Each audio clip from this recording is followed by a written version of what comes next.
perfecto. Ya, Dominga, gracias. Sí. Ahí entonces, y que nos quedaría, este lunes feriado, sí, entramos el martes.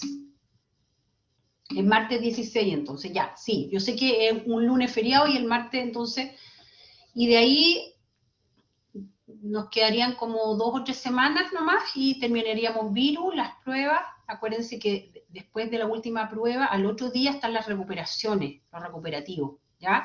Que son orales, así que ahí nos tenemos que poner de acuerdo con todos los que no hayan realizado alguna prueba, ¿ya? Algún test. Ya, empezamos. Esta es una clase relativamente corta, podemos hacerla, está primero todo lo que es generalidades de virus, y después al final empezamos con antivirales, ¿ya? Si es más o menos rápido y no estamos cansados, lo terminamos al tiro como una clase, si no, descansamos un rato, ¿ya? Listo, empezamos. ¿Hongo fue muy complicado o no? ¿No? ¿Se entendió todo bien?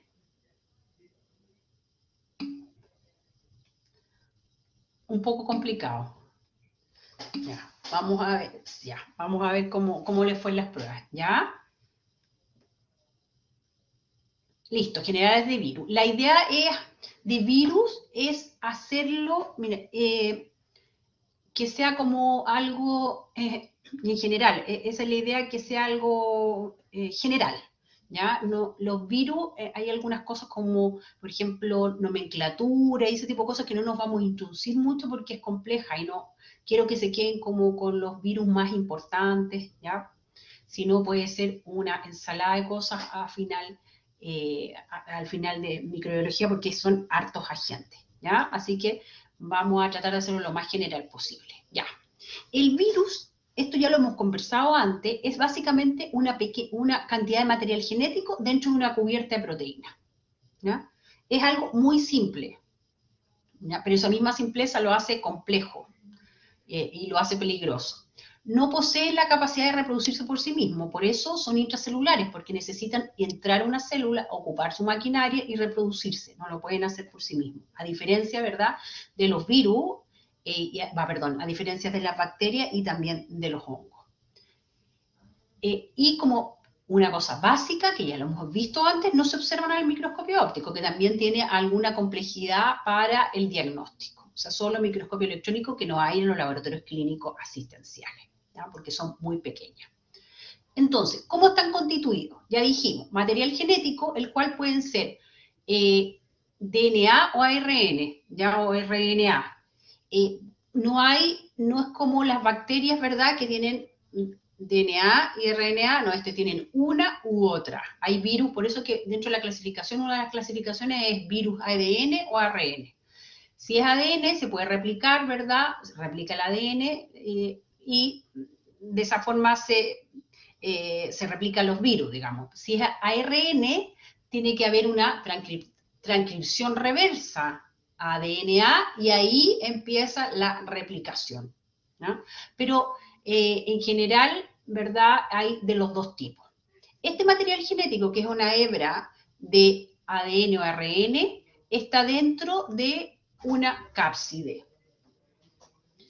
Y esta cápside en el fondo son proteínas que están alrededor de este material genético y que están constituidas por unas unidades que se llaman capsómeros. O sea, en general se llama cápside, cuando lo veo por la unidad proteica es capsómero.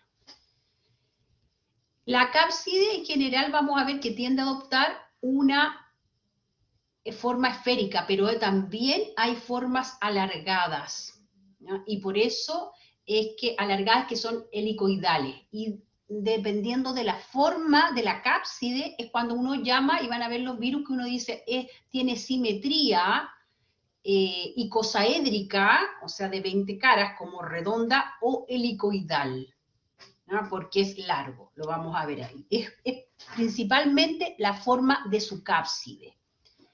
Y además vemos que entonces tienen material genético, la cápside, y hay algunos que tienen una capa adicional que es la envoltura, que en el fondo es una membrana de bicapa de fosfolípidos, ¿verdad?, por fuera de de la cápside. Y eso, cuando tienen esa, no todos lo tienen, cuando tienen esta envoltura, uno le dice que es un virus envuelto. O cuando no la tienen, uno dice que es un virus desnudo. Acá está. Es simple. El ácido nucleico, esto es como una, ¿verdad? Un dibujo. Acá están los capsómeros, ¿verdad? Esto se supone que es como un corte sagital, ¿verdad? Los capsómeros que entre todo conforman la cápside, ¿verdad? Y hay algunos, que aquí está el ácido nucleico, la cápside, y hay algunos que tienen esta envoltura.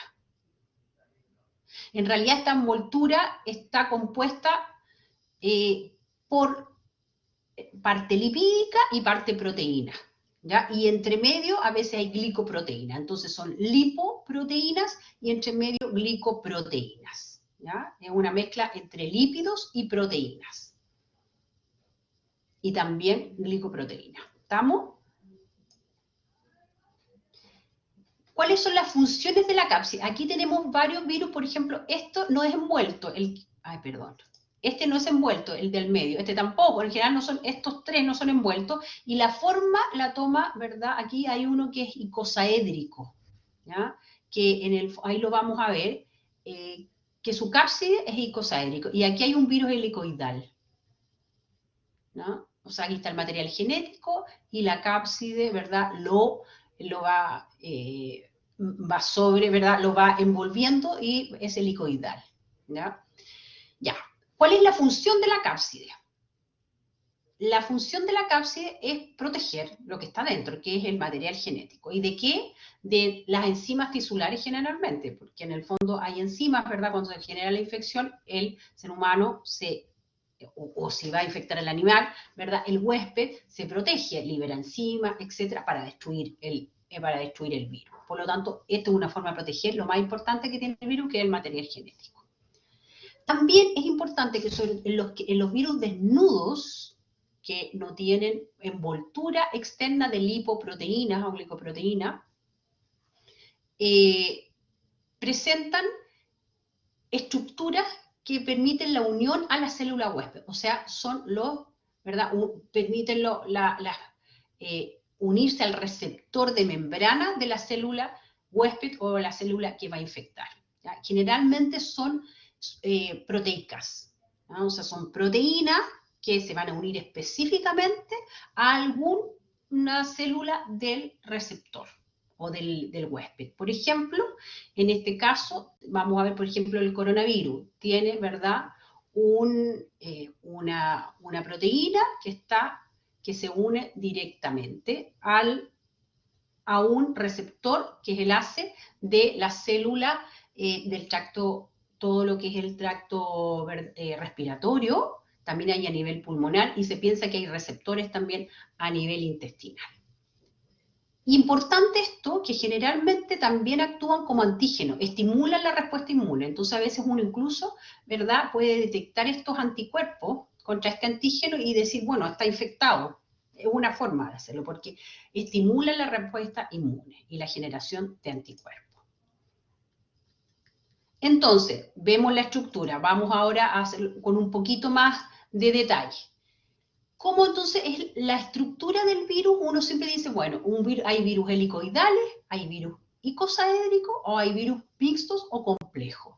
Los virus helicoidales son estos, cápsides alargadas, ¿ya? Este no está envuelto, es alargada, y los capsómeros se van disponiendo en forma helicoidal, entonces queda al final una cosa alargada.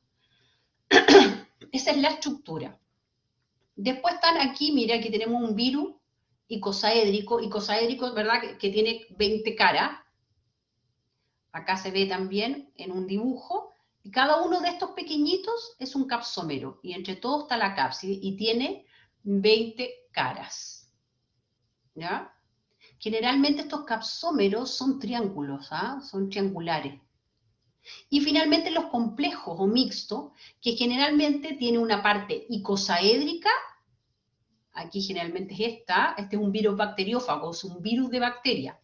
Y pueden tener otra parte que es helicoidal, que es esta parte de abajo que estamos viendo, ¿ya? Entonces, desde la estructura uno dice virus helicoidales, virus icosaédricos, virus complejos, que son mezclas entre los dos. Nuevamente vemos aquí le veo, está la figura geométrica del icosaedrio, perdón, que son 20 caras, y así se ven muy bonitos. Este es el de al medio es una foto de microscopía electrónica. Y acá, por ejemplo, abajo, y acá también, el que estoy mostrando, no en foto, sino que en dibujo, ustedes se van a dar cuenta que tiene como unas proteínas, ¿verdad?, que están saliendo de la cápside, y esas generalmente son estas proteínas que se unen al receptor de la célula que infecta. Entonces, simetría icosaédrica. Cuando uno habla como de la estructura del virus, uno se refiere a simetría. ¿Cómo es su simetría? Simetría icosaédrica, helicoidal o compleja, generalmente, ¿ya? Y uno habla, aquí es como esférica, poseen 20 caras, 12 vértices, y son cada uno de estos pequeños capsómeros son triángulos. Pero lo importante de acá, ¿verdad?, es recordar qué es lo que es icosaédrica. Los virus helicoidales ya lo vimos, por ejemplo, este es un virus, el virus de la rabia, aquí es un virus del mosaico del tabaco, pero, ¿verdad? No, pero hay el virus de la rabia también es helicoidal, ¿ya?, que son como cilindros, literalmente. Y aquí está el virus complejo que hablábamos, que es el bacteriófago, que la parte superior es icosaédrica, y después es helicoidal. Acá se ve mejor. Icosaédrica, helicoidal. ¿Ya? La cola es helicoidal. Bueno, estamos entonces, la simetría es en base al conjunto de capsómeros, ¿verdad? En cambio, bueno, después del capsómero o de la cápside, la unión de capsómeros, que es la cápside, viene la envoltura. Este constituye también un mecanismo adicional de protección del genoma. Lo más importante, ¿verdad?, es proteger al genoma de las proteínas bacterianas o tisulares de los tejidos que pudieran destruirlo, que se llaman nucleasas porque destruyen ácidos nucleicos. Lo mismo, algunas sustancias proteicas, generalmente, que están en la envoltura, también van a tener afinidad con los receptores tisulares, ¿ya? Y ahí van a participar en lo que vamos a ver en la absorción y penetración del virus a la célula huésped. Generalmente esta afinidad es muy específica, tanto en los virus envueltos como los que tienen los que tienen proteínas de unión en el capsómero.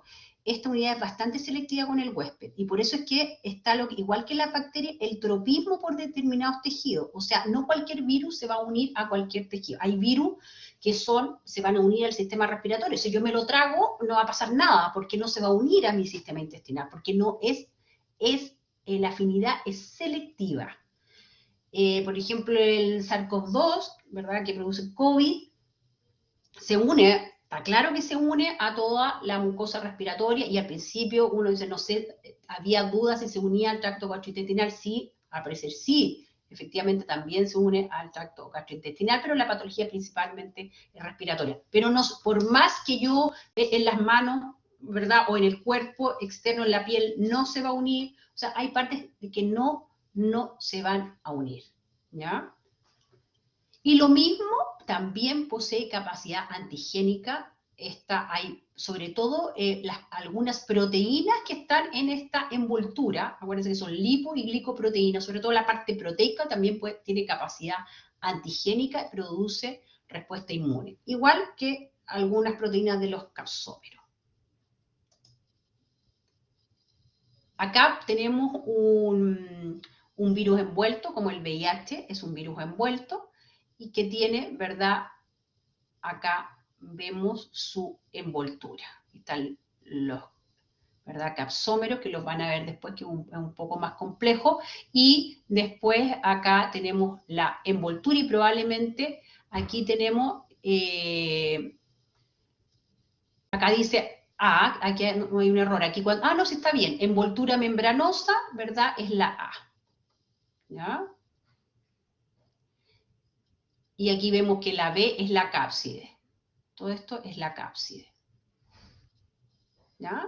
Y en la cápside van a haber algunas glicoproteínas y también van a haber algunas proteínas fuera en la envoltura, ¿ya? Que generalmente pues, son de unión. Y también de estimular la respuesta inmune. Ahora, uno es cómo es su simetría estrictamente y otro es la apariencia. Porque a veces, ¿verdad? Son los envueltos, la apariencia que yo veo al microscopio electrónico, me lo da un poco la envoltura. Ahora, generalmente, si es icosaédrico, y es icosaédrico envuelto, generalmente, ¿verdad? La apariencia va a ser redonda, o oval, etc. ¿Ya? La apariencia al microscopio electrónico. ¿Ya? O a veces no tiene mucha forma. ¿Ya? Por ejemplo, aquí vemos el rotavirus, obviamente es envuelto, obviamente es muy redondito. ¿Ya? Aquí tenemos el VIH, que también es bastante redondo, o sea, al mirarlo. ¿Ya? Y generalmente coincide en que son icosaédricos, también la cápside. Aquí está el influenza, y vemos que no tiene mucha forma, o sea, la envoltura como que no le da tanta forma, ¿ya? Pero tiende a ser redondeado. Y aquí tenemos el virus ébola, que de frentón, ¿verdad? Es un virus así como como cuerda, ¿ya? Con esta forma bastante peculiar. O sea, la apariencia la da, y generalmente se asocia en que todos estos que son así, estas apariencias como extrañas, o como cuerda, etcétera, tienden a ser helicoidales, y los que son más redondeados, ¿verdad? O icosaédricos tienden a verse más redondeados. No siempre. ¿Ya? Lo van a ir viendo de a poco en cada uno de los virus. Tipos de virus y las clasificaciones. En general, dependiendo de hay muchas clasificaciones en los virus, pero dependiendo de la célula al que atacan, pueden ser virus de animales, porque hay virus específicos para animales y otros que saltan, ¿verdad?, al humano. Hay virus que infectan vegetales, virus que infectan bacterias, dentro, ¿verdad? Y por supuesto, y ahí está principalmente el bacteriófago. En general, también se clasifican. Hay varias clasificaciones para los humanos. Ahora veamos específicamente los virus que atacan a humanos, ¿verdad? Uno dice, bueno, ¿cómo los clasifico? ¿Cómo los nombro? Primero, no es igual que en las bacterias, ¿verdad? En las bacterias tenemos clasificaciones así generales, clasificación por Gram, por ejemplo, que es macroscópica esa clasificación, ¿verdad? Tenemos la clasificación también genética, que tiene una especie, un género y una especie. Acá no es tan ordenado, ¿ya? Pero bueno, uno lo puede clasificar por características estructurales, por ejemplo, por su cápside. Y uno dice, este es un virus con simetría icosaédrica o helicoidal, o es complejo. Por su forma general, también yo puedo decir es pleomórfico, ¿ya? Porque a veces es icosaédrico su cápside, pero con envoltura, y una envoltura más extraña, y se ve pleomórfico. Lo puedo también describir, ¿ya? Por sus características generales, cómo se visualiza. Obviamente también dentro de la clasificación están si es envuelto o desnudo. Eso es bien importante. En general, el virus, van a ver, envuelto es menos resistente que el desnudo a los desinfectantes y antisépticos. ¿Ya? ¿Por qué? Porque el envuelto tiene esta capa de lípidos que con detergente uno los puede, ¿verdad?, destruir fácilmente. A ver, así que es un poquito más resistente, incluso lo vimos en la clase de desinfectantes, es más resistente el desnudo a los desinfectantes y antisépticos. También lo puede clasificar, y que uno siempre denomina si a algún tipo de virus, si es DNA o RN. ¿Ya? Entonces uno generalmente dice, este es un virus ADN con simetría icosaédrica desnudo. Y finalmente, por supuesto, de acuerdo a la patología o síndrome que producen, ¿ya? Virus diarreogénicos que producen diarrea, virus respiratorios, y así lo vamos a ver. Pero dentro de eso, por supuesto, vamos a ver los prototipos. Porque cuando uno habla de cómo se clasifican, acá yo tengo varias clasificaciones, pero en el fondo igual hay un nombre, se llaman de una forma, y que esa es la clasificación como taxonómica, ¿verdad? Y como dije, no es tan ordenado, pero hay familias de virus, hay familias, especies, similar a lo que hemos visto en bacterias. Sin embargo, a veces, aquí vemos que hay 21 familias que infectan al hombre, 21. Pero lo más fácil es hablar del prototipo de virus, porque la familia, ¿verdad? Hay varios que comparten una familia, pero muchas veces, por ejemplo, hay algunos de estos virus que yo pongo aquí como prototipo, que son la especie, otros que son el género, y otros que son un nombre que le dan a un grupo de especies o géneros relacionados, ¿ya? Entonces, siempre es mejor quedarse con el prototipo del virus, ¿ya? Para no complicarse. Entonces, yo les vamos a hablar de rinovirus, virus hepatitis, norovirus, ¿verdad? No vamos a hablar tanto de especies o géneros. ¿Estamos? No se los vamos a pedir tampoco, ¿ya? Porque realmente es difícil. Entonces, cuando hablamos de un virus, dijimos finalmente que hay varias clasificaciones. Lo más importante es denominar el virus, por lo tanto, la clasificación taxonómica sigue siendo importante, ¿verdad? Darle el nombre. Pero además, yo voy a acompañar a eso, y generalmente en los papers ustedes van a hablar, uno dice, este es el virus, por ejemplo, no sé, el rinovirus, ¿verdad? Es un virus de la familia Picornaviridae, ¿ya? Pero que es un virus ARN con simetría icosaédrica envuelto. Generalmente, ¿verdad? Va como la clasificación ahí completa. ¿Estamos claros? O sea, yo nombro el virus y nombro toda su característica que también, ¿verdad? Lo clasifican de alguna manera. Nosotros, y probablemente en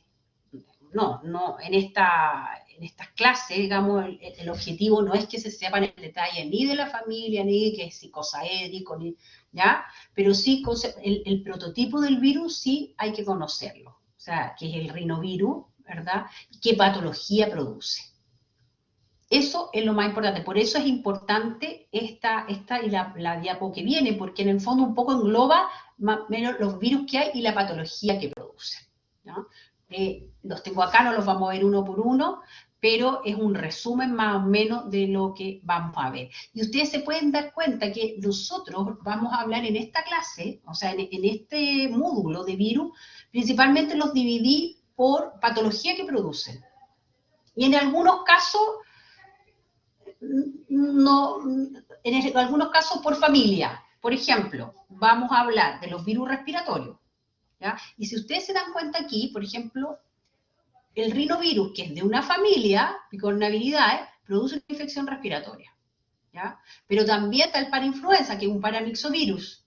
También está el BRS, que es un paramyxovirus. También está el metaneumovirus. Y también está el virus influenza, que es de otra familia, ¿no? Entonces, en realidad, cuando hablamos de una patología específica, pueden haber varios prototipos de virus que pertenecen a varias distintas familias, ¿ya? Entonces, vamos a hablar, como les digo siempre, del prototipo y vamos a hablar principalmente por infección, ¿ya?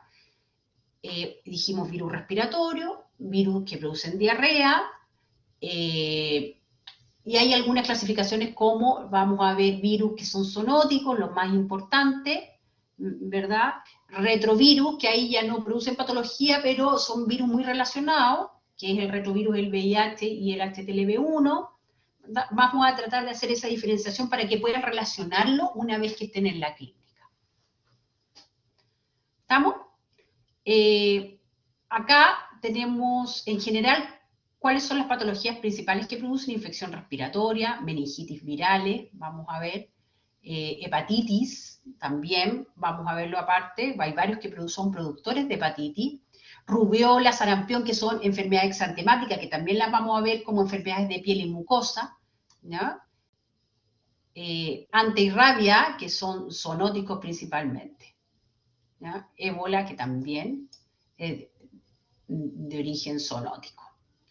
Y estos, los anteriores eran todos los virus RNA, y estos también son los virus DNA, que son menos. Ahí está el caso de, por ejemplo, el virus viruela y el monkeypox, que está ahora de moda también, es de la misma familia, son similares, son parientes. Tal toda la familia herpes, que es súper importante, esto lo van a ver como una familia, ¿ya? Como todo el grupo de los herpes, porque ahí está el herpes simple, ¿verdad? El que produce vesículas generalmente, ¿verdad? Peribucales, en otros lados también, por supuesto, pero también puede producir encefalitis.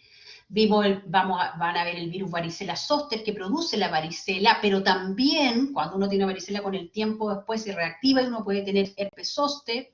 Van a ver el citomegalovirus, van a ver el virus Epstein-Barr que produce la mononucleosis infecciosa, ¿verdad? O la enfermedad del beso. Eso lo van a ver como familia, ¿no? Porque producen distintas infecciones. Vamos a ver, y aquí dije también los virus hepatitis y también el virus papiloma humano lo vamos a ver dentro de las infecciones de piel y mucosas. Lo mismo, aquí hay distintas formas. Por ejemplo, aquí en el 3, ustedes ven, este es un icosaédrico, ¿verdad? Simetría icosaédrica, y la envoltura también es más o menos similar, es redonda, ¿verdad? O sea, la forma es redondeada, esférica, y su simetría es icosaédrica. Aquí el 4 es un icosaédrico desnudo. Este es un icosaédrico envuelto, el 3, y el 4 es desnudo, ¿no? ¿Cuál otro? Acá el 9, ¿verdad? Sin duda es un helicoidal, ¿no? Es un virus helicoidal, ¿no? El 10, icosaédrico desnudo. El 11, icosaédrico envuelto, ¿no? ¿Dónde se encuentran? Ya vimos varias cosas, ahora ¿dónde se encuentran? En casi, el virus es muy ubicuo, o sea que está en el ambiente, en la tierra, en el aire, agua, etc.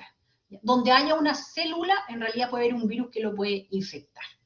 Ahí, ya lo dijimos, puede infectar todas las formas de vida, animales, plantas, hongos, bacterias. Pero en general son bastante específicos para las plantas, para los animales, etc. ¿Ya? ¿Cómo se reproducen? Se reproducen, bueno, se replican. Y acuérdense que todo esto tienen que hacerlo dentro de la célula. O sea, solos no se pueden replicar. No se pueden replicar en el ambiente sin estar dentro de una célula y ocupar su maquinaria. O sea, no es que ellos puedan sacar del ambiente sus nutrientes y empezar a reproducirse en un ambiente adecuado, como pasa con las bacterias. Podrían. Si hay un ambiente adecuado que tiene todo lo que necesitan para vivir, los nutrientes lo podrían hacer. En cambio, los virus no, tienen que estar dentro de una célula. Para replicarse hay varias etapas y son buenas conocer estas etapas, y aunque sea como conceptualmente, no en detalle, porque cada una de estas es muy, se podrían replicar en la comida. Raro que se repliquen en la comida, Nicolás. O sea, porque en el fondo menos una comida que está cocinada, porque ahí ya no hay células probablemente, no hay nada de células, está completamente, ¿ya? Así que muy extraño que se puedan replicar en una célula destruida, digamos. ¿Ya? Así que no. Poco probable, no se pueden replicar, pero pueden haber inóculos y hay muchas infecciones a través de la comida. ¿Ya? Pero como replicarse y replicándose, poco probable. No, porque está destruido, ¿ya? Las etapas de la replicación viral. Entonces, ¿por qué es importante tener claras más o menos las etapas? Pues después para los antivirales, porque los antivirales afectan a más o menos algunas de estas etapas. Por eso, si no hay que conocerlas en detalle, sí hay que tener idea de cómo se replican los virus. porque el antiviral lo que quiere es inhibir la replicación del virus, por lo tanto tiene que bloquear algunos de estos procesos. Hay varios procesos: absorción, se une a la célula huésped; penetración, tiene que penetrar dentro de la célula huésped, ¿verdad?, su material genético. Después debe sintetizar las macromoléculas, y para eso se tiene, vamos a ver, que incorporar a la célula, utilizar su maquinaria, incluso incluir a veces su genoma dentro del genoma de la célula, para que se pueda replicar y traducir, ¿verdad?, a las proteínas que él necesita para hacer nuevas cápsides, etcétera. Después ensamblarse, o sea, que de nuevo se ensamble y quede el material genético, las cápsides con los capsómeros que él fabricó por la misma célula, y después cómo se libera. La misma célula se libera, y generalmente las células, cuando lo liberan, se destruyen, la célula huésped, ¿ya? Absorción, lo que hablábamos son los receptores. Aquí es un virus. ¿Cómo es este virus? ¿Alguien me lo podría decir? ¿Cuál es su simetría y su característica?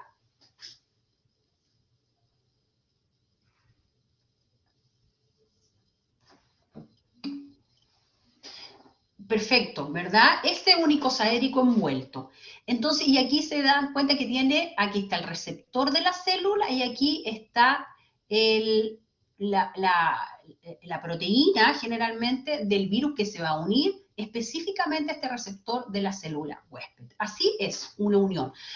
O está en la envoltura o está en la cápside, que es la molécula que se va a unir al receptor, ¿ya? Después tiene que penetrar. Hay 3 formas en general de penetración. Aquí esto es hacerlo muy fácil, pero un virólogo así especialista me mataría, pero estos procesos que parecen tan simples son bastante complejos. Pero en general hay 3. Uno, el envuelto. Obviamente el envuelto lo que va a hacer, como aquí hay una capa, ¿verdad?, una envoltura estrictamente del virus, lo que va a hacer, se va a unir a la capa del huésped y va a ingresar la cápside, ¿ya?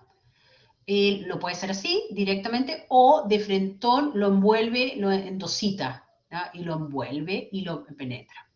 Otro, los desnudos, puede ser por translocación. Se ha visto que translocación inmediata, probablemente son proteínas que translocan inmediatamente hacia el interior, los que son desnudos, o por endocitosis, o sea, se genera acá como, ¿verdad?, una vacuola de membrana y lo ingresa. Pero por cualquiera de las formas, primero se une y después ingresa el virus, la cápside, ¿verdad?, con el material genético adentro.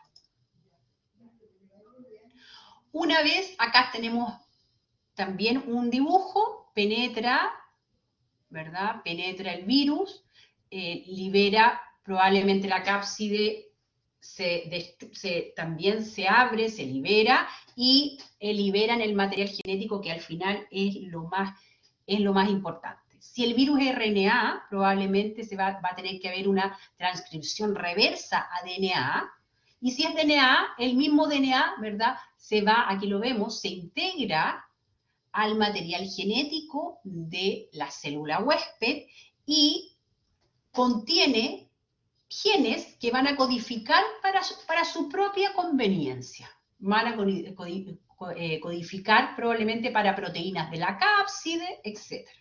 ¿Ya? Además, se va a replicar su material genético. O sea, se replica y además va a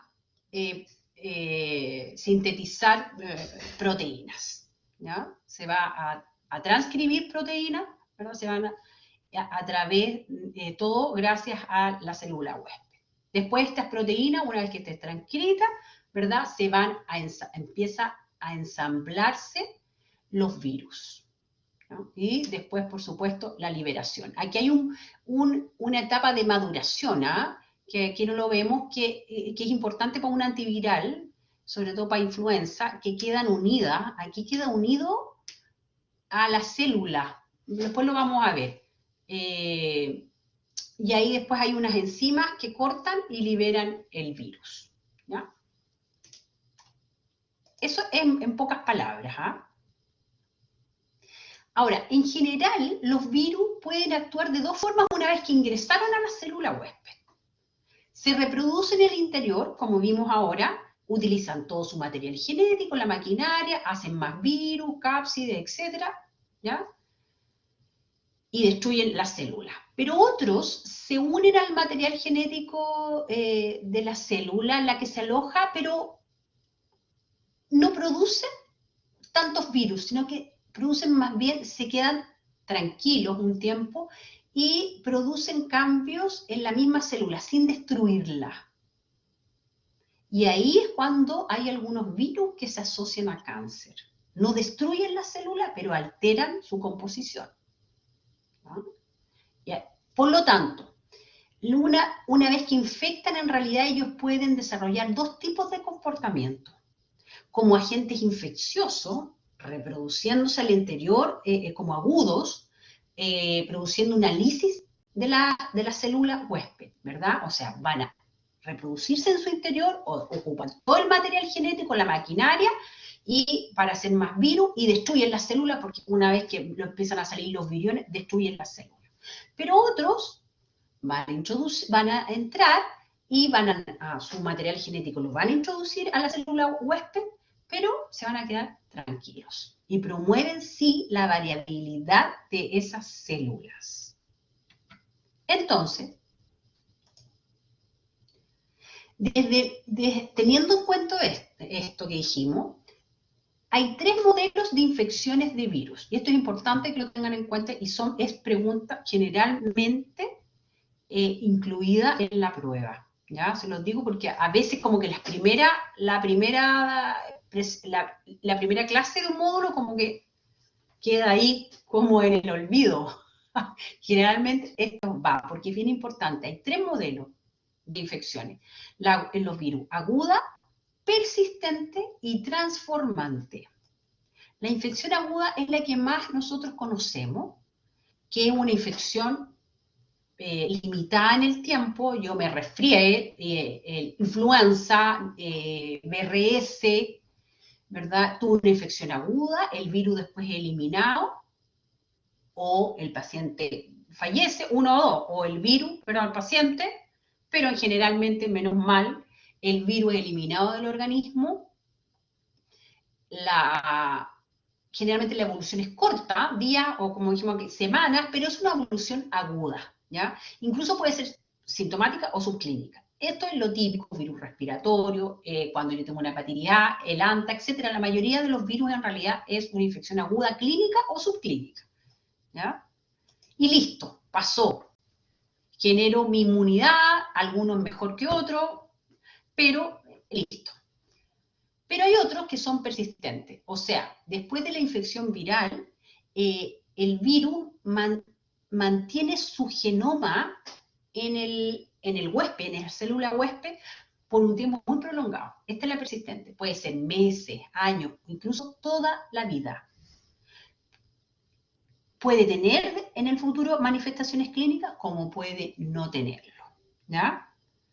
Y esto se divide en dos. Hay infección persistente latente. ¿Y cuál es aquella infección persistente latente? Es aquella que el virus, por ejemplo, lo que pasa con varicela. Varicela, yo tengo varicela generalmente en la niñez. Bueno, ahora están vacunados, pero uno generalmente tuvo en la niñez. Yo tuve varicela, ¿verdad? Y queda el virus. Yo hice la varicela, pero el virus quedó en células principalmente neurológicas. Queda ahí, queda adentro, queda insertado el genoma en mi célula. Puede que no haga nada, pero sí puede que frente a algún estímulo yo haga herpes zóster.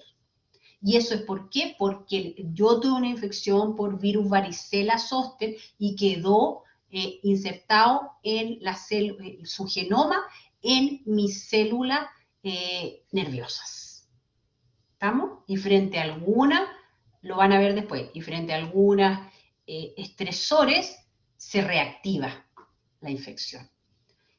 Y eso a uno le llama infección persistente, porque siempre ha estado dentro de mí, siempre ha estado en el genoma, es un genoma dentro de mi célula, algún tipo de célula, y es latente, porque en realidad no hace nada, de repente solamente se puede activar. Pero hay otra persistente, que en baja cuantía siempre se está multiplicando. O sea, no es que esté latente sin hacer nada. Se introdujo a mi genoma y está permanentemente multiplicándose. Incluso puede ser en forma inaparente, pero siempre multiplicándose. ¿Ya?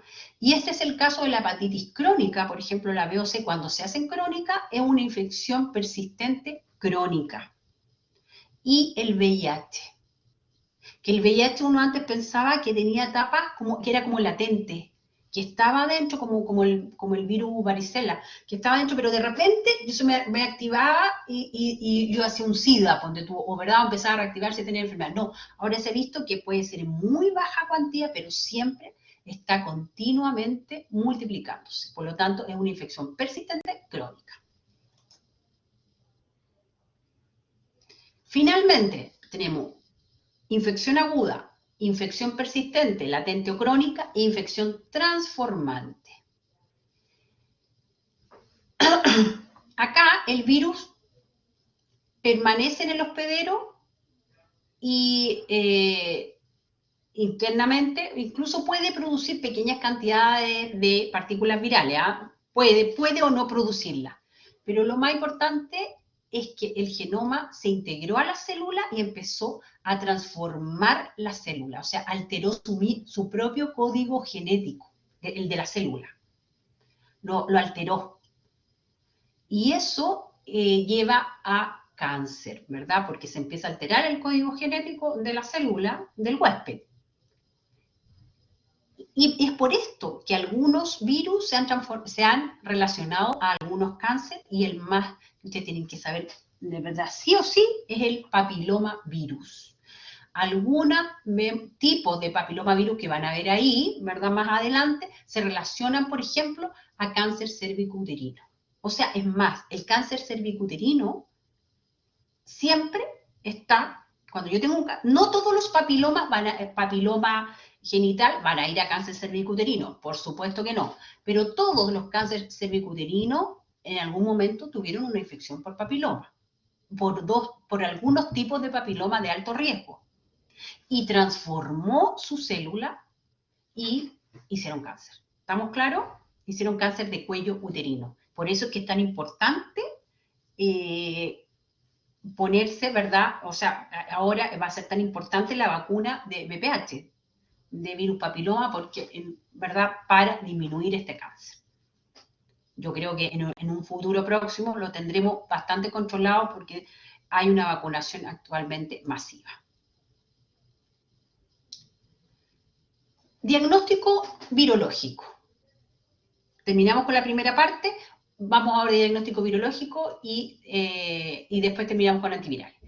Es importante saber qué muestra voy a obtener, cómo la voy a obtener, cómo envío al laboratorio y cómo voy a interpretar los resultados. Primero, esto es cómo empezamos, era una de las primeras diapositivas. En general, el diagnóstico microbiológico, yo tengo la muestra del paciente y puede ser, ¿se acuerdan?, directo, o sea, puede haber una tinción, que acá no va a haber, porque no hay, acuérdense que no existe la tinción de Gram, no se puede ver en el microscopio óptico, ¿ya? Así que solo para hongos y para bacterias. Pero sí, puede, si uno tiene microscopía electrónica, no tenemos los laboratorios clínicos, pero si tuviera una investigación, la microscopía electrónica sería un laboratorio, o sea, un diagnóstico directo porque voy a ver el virus, ¿ya? Y otro es directo a través de detectar algún antígeno, ¿ya? Que aquí le pongo inmunológico, pero a mí no me gusta llamarlo inmunológico porque se confunde con los anticuerpos, ¿ya? Inmunológico porque la detección de antígeno tiene una base inmunológica, porque yo voy a hacer una reacción antígeno-anticuerpo y por esa parte lo voy a detectar, ¿ya? Y la detección de antígeno puede ser de varias formas, lo vamos a ver ahí, ¿ya se acuerdan? Inmunocromatografía lo vamos a ver en el laboratorio de virus, vamos a ver bien esto. Inmunocromatografía puede ser inmunofluorescencia para virus respiratorio, ¿verdad? Por ejemplo, en el fondo yo lo estoy detectando un antígeno del virus, etc. Y puede ser directo también a través de la detección de genes o parte de genes, ¿verdad? La amplificación de genes, y esto sería PCR. Puede ser también un indirecto a través de detección de anticuerpos. Por lo tanto, eso es más o menos lo que tenemos en virus. Y en el laboratorio clínico es molecular, o voy a detectar antígenos que son proteínas, o voy a detectar la reacción del huésped, que es detección de anticuerpos, ¿verdad? Inmunoglobulina G, inmunoglobulina M, que son las más frecuentes. Lo vamos a ver bien en el práctico. Acá está lo mismo. En general, ustedes lo van a ir viendo durante las distintas clases, los distintos tipos de muestra, pero los más típicos son aspirados nasofaringio, por ejemplo, en el sarampión, en los virus respiratorios, o hisopado nasal o hisopado faringio también, ¿verdad?, para infecciones respiratorias. Muestra de deposición, en general para los que producen diarrea, líquido cefalorraquídeo para los que producen encefalitis o meningitis, ¿verdad?, y algunos de sangre también. ¿Estamos claros? Chicos y chicas, les propongo, son las 3:22, a las 3:30 nos juntamos y esto es muy cortito lo que viene, ¿ya? ¿Les parece? Sí, tomémonos un cafecito o algo, tengamos un descanso, ¿ya? Listo, nos vemos a las 3:30.